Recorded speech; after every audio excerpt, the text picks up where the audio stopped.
회복과 생명의 부흥, 그런 제목입니다. 회복과 생명의 부흥. 오늘 우리가 읽은 이 스가랴 14장은 스가랴서의 마지막 장입니다. 어떻게 보면 이것은 구약 성경의 마지막 예언입니다. 그래서 아주 유명한 예언이면서 아주 해석하기가 어려운 그런 하나님의 말씀 가운데 하나입니다. 이 스가랴 14장은 회복과 심판을 동시에 보여줍니다. 이 두려운 심판날은 사실 오늘 우리들에게는 은혜의 새날입니다. 여호와 하나님을 믿는 사람들에게는 심판의 두려운 날이 오히려 은혜의 새날, 축복의 새날이 되는 것입니다.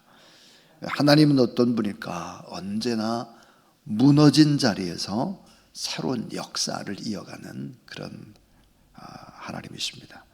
그러니까 폐허 속에서 그 후에 다시 한번 생명의 강이 흐르게 하는 그런 하나님이시죠. 유다 백성들은 이 바벨론에서 이제 돌아옴으로써 모든 형벌이라든지 심판이 다 끝났다, 이렇게 생각을 했습니다. 그런데 하나님께서는 다시 한번 예루살렘의 멸망이 기다리고 있다, 또 한 번의 예루살렘의 멸망을 예언합니다. 오늘 본문 속에, 오늘 성경 속에서 이 회복과 생명의 부흥이라는 제목으로 좀 더 깊게 본문 말씀을 생각해 보도록 하겠습니다. 자, 이 첫 번째 하나님의 말씀입니다. 이 고난 속에서도 온전한 회복을 준비하시는 하나님이십니다. 자, 고난 속에서도 온전한 회복을 준비하시는 하나님. 1절에 보니까 여호와의 날이 이르리라. 그날에 내 재물이 약탈되어 내 가운데서 나누이리라 그랬습니다. 그러니까 유다 백성들의 재물을 가지고 사람들이 서로 나눠 가질 것이다 그랬습니다. 자, 우리가 여기서 생각해 봐야 될 아주 중요한 것이 뭘까?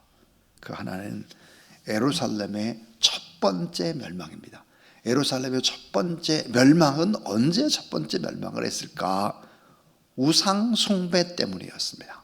우상 숭배 때문에 동족들에게 악한 짓도 많이 하고 빚을 갚지도 또 않았고, 그렇다고 해서 노예로 팔아넘기고 수많은 악을 저지르고 또 결국은 우상 숭배하고, 이래서 결국은 바벨론으로 포로로 끌려갔다. 이게 이제 예루살렘의 첫 번째 멸망이라면 두 번째 예루살렘의 멸망이 다가옵니다.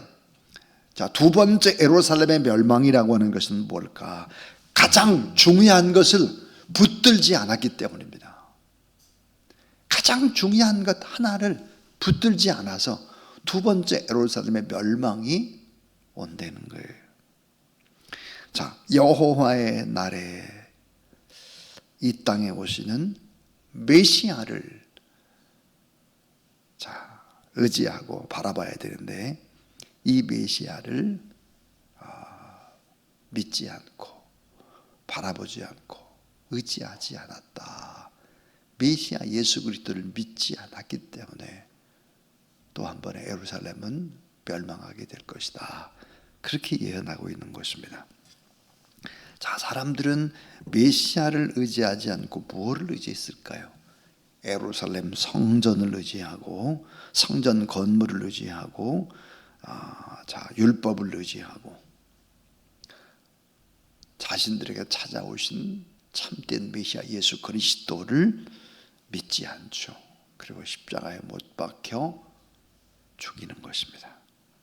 이 두 번째 멸망이 그래서 결국은 가장 중요한 메시아 예수 그리스도를 붙잡지 않았기 때문에 예루살렘의 멸망은 오게 된다 하는 것입니다. 자, 진정한 회복을 가져오실 메시아를 의지 않았을 때 예루살렘이 다시 멸망할 것인데, 그 여호와의 날에는 예루살렘을 대적하던 모든 나라들도 하나님이 다 치신다는 것입니다. 그러니까 하나님을 믿지 않는 모든 나라들, 그리고 예루살렘을 힘들게 했던 사람들, 예수 그리스도를 믿는 사람들을 아주 힘들게 했던 사람들, 이런 사람들도 동시에 심판을 하신다 하는 거죠. 그러면서 하나님은 또 이 무너진 그런 삶 속에서도 회복의 일을 또 준비하고 계신다. 그래서 이 상처 속에서 끝까지 하나님은 회복을 또 준비하시는 그런 하나님이시다 하는 것입니다. 자, 두 번째입니다. 두 번째 교훈은, 자, 놀라운 구원을 준비하시고 우리를 대신해서 싸워주시는 하나님이십니다. 자, 놀라운 구원을 준비하시고 우리를 대신해서 싸워주시는 하나님. 3절에 보니까 그때에 여호와께서 나가사 모든 나라를 치시리라 그랬고, 스가랴는 하나님이 친히 전쟁터에 나가서 싸우신다고 선포합니다. 자, 백성들이 약할 때 우리 하나님은 우리를 대신해서 싸우시는 하나님. 우리 인생의 전쟁터에서 우리가 몹시 힘들어할 때 하나님은 어떤 분이실까? 주님은 보이지 않는 거대한 손으로 우리를 지키시고 돌보시고 싸우시는 하나님이시다. 그래서 4절 5절 참 중요한 말씀인데요, 이 4절 5절이 보면 감람산에 서실 것이요 그랬습니다. 자, 하나님이 감람산에 서실 것이다. 이 감람산은 무엇을 의미할까 하는 거예요. 오늘 우리 꼭 잊지 말아야 될 부분인데요. 자, 감람산에 임하시는 하나님, 감람산은 예수 그리스도 메시아를 가리키는 것입니다. 감람산. 5절 하반절에 보니까 나의 하나님 여호와께서 임하실 것이요 모든 거룩한 자들이 주와 함께 하리라 그랬습니다. 모든 거룩한 자들, 예수 그리스도와 함께 하죠. 예수님께서 십자가에 지시기 전에 피땀 흘려 기도하신 곳 감람산입니다. 감람산. 오늘 본문의 지명 감람산은 예수 그리스도 메시아를 가리키죠. 그런데 이 감람산을 뭐라고 말하나? 가장 안전하게 피할 수 있는 곳이다. 가장 안전하게 피할 수 있는 피난처가 감람산이다. 그래서 감람산으로 피하라 그랬습니다. 자, 감람산 골짜기로 피하게 되면 안전하게 아셀까지 이룰 수 있다 그랬는데, 오늘 본문에 아셀. 자, 아셀이라고 하는 것이 뭘까? 아셀은 지중해 접경의 땅입니다. 그러니까 감람산 모든 재앙을 다 피해가지고, 자, 다 피할 수 있고 지중해까지도 다 갈 수 있는, 그래서 모든 것들을 지키시고 보호해 주시는 메시아다. 그래서 감람산으로 피하라. 예수 그리스도가 우리의 진정한 피난처다. 이 사실을 꼭 기억하라 하는 것입니다.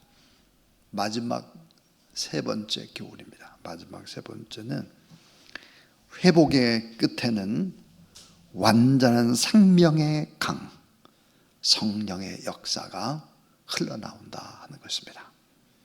회복의 끝에는 완전한 생명의 강, 성령의 역사가 흘러나온다. 그래서 8절에 보면 그날에 생수가 예루살렘에서 솟아나서 절반은 동해로 절반은 서해로 성령의 역사가 온 세계로 퍼져나간다. 어디서?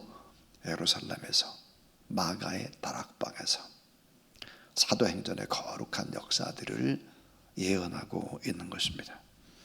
우리가 메시아를 사모하고 사랑하고 정직하고 겸손하게 그분을 경외하게 되면 성령의 놀라운 은혜, 생명의 강, 그 역사들이 점점점 흘러 가서, 자, 은혜의 부메랑이 돼서 우리에게 다시 돌아온다 하는 것입니다. 자, 은혜의 부메랑이 돼서 우리에게 다시 돌아온다. 참 중요한 얘기. 인생이라고 하는 건 뭘까? 우리가 던진 것을 도로 받는 것입니다. 던진 것을 도로 받죠. 심은 대로 다시 거둡니다. 우리가 축복한 그것보다 더 큰 축복이 우리에게 다시 돌아온다. 우리가 하나님 앞에 그래서 어때요? 심고 또 내어주고 기도하고 그렇게 하지 않으면 안 된다. 주님을 경외하고 찬양하고 하나님의 놀라운 축복을 우리가 서해로 동해로 세상에 흘려보내면 다시 부메랑이 돼서 돌아올 것이다. 그랬습니다. 오늘 8절에 그랬죠. 그날의 생수가 예루살렘에 솟아나 절반은 동해로 절반은 서해로 그랬습니다. 우리 백두산 천지, 백두산 천지에서 이제 땅속 깊은 곳에서 물이 솟잖아요. 그래서 백두산 천지를 기해서 동해와 서해로 물이 흘러가는 것입니다. 그래서 두만강과 압록강이 백두산 천지를 통해서 갈라지게 되는 것이죠. 마찬가지. 자, 예루살렘에서 거룩한 성령의 역사가 퍼져나간다 그랬습니다. 회복과 생명의 부흥의 기적들이 바로 여호와 하나님을 경외하고 말씀을 붙잡고 간절히 기도할 때 성령의 역사가 이렇게 일어나게 되고 그 성령의 역사를 붙잡고 세계로 이제 퍼져나가면서 복음을 증거할 때 이것은 은혜의 부메랑이 돼서 다시 우리에게 돌아온다는 것입니다.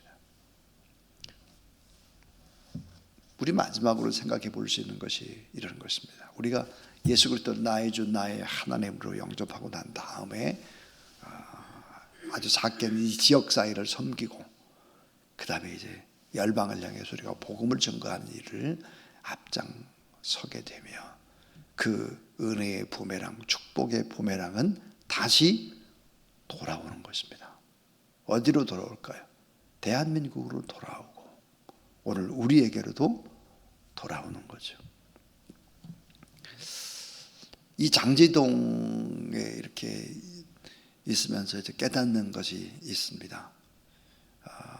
장제동 주민센터도 그렇고 또 송파 구청도 그렇고 이 장제동은 교회들이 다 이 큰 대소사를 이제 움직이고 돕고 섬긴다. 다 이제 그런 얘기들을 합니다. 참 저희 이제 교회와 또 몇몇 교회 연합을 해서 크고 작은 일들을 이제 섬기고 있죠. 그래도 얼마나 참 감사한지 모르겠습니다. 장지동은 교회가 연합되지 않으면 안 된다. 교회를 통해서 일을 한다. 그래요.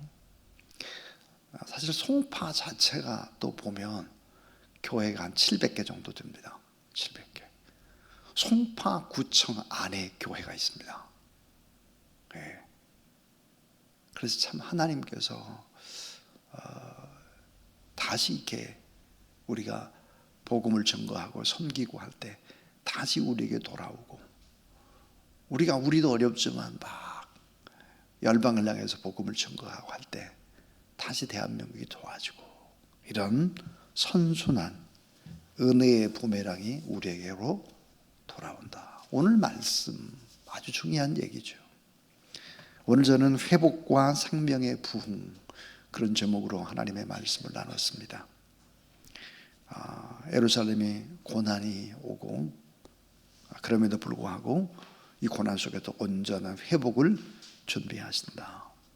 예루살렘의 첫 번째 멸망은 우상 숭배였다. 그런데 예루살렘의 두 번째 멸망은 가장 중요한 것을 붙들지 않았기 때문이다. 참 메시아 예수 그리스도를 붙들지 않으면 망한다는 것입니다. 개인도 그렇고 나라도 그렇다. 그래서 진정한 회복을 가져오실 메시아를 예수 그리스도를 의지하게 되면 놀라운 구원을 준비하실 뿐만 아니라 우리를 대신해서 그분은 싸워주시고 우리를 안전하게 보호하시고 지키시는 감람산이 되신다. 메시아 예수 그리스도께서. 그리고 회복의 완성, 회복의 끝에는 완전한 생명의 강, 성령의 역사가 결국은 흘러나와서 전 세계를 향하게 된다 그랬습니다. 오늘도 하나님의 말씀을 붙잡고 또 찬송하고 또 기도하고 그렇게 함으로 여러분에게서부터 시작된 이런 축복의 흐름들이 다시 은혜의 부메랑이 돼서 우리 교회에 이 나라와 민족에게로 다시 돌아오는 이런 축복을 누리는 여러분 되기를 주의 이름으로 축원합니다. 438장입니다.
이제는 우리를 위해서 놀라운 구원을 준비하셨고 대신 싸워주시고 완전한 회복의 끝에 거룩한 성령의 역사를 준비하신 구주 예수 그리스도의 무한하신 은혜와 하나님의 사랑과 보혜사 성령 하나님의 역사하심이 오늘도 하나님 앞에 말씀을 붙잡고 기도하고 또 축복하고 복음을 증거하고 그래서 은혜의 부메랑이 되어 다시 돌아오고 더 많은 영혼들 살려내기를 원하는 오늘 하나님 앞에 나와 예배드리는 모든 사람들 또 주사랑 교회와 또 나라와 민족과 열방에 나가서 애쓰고 수고하는 모든 선교사님들 사역 위에 이제부터 영원토록 함께 하옵시기를 간절히 축원하옵나이다. 아멘.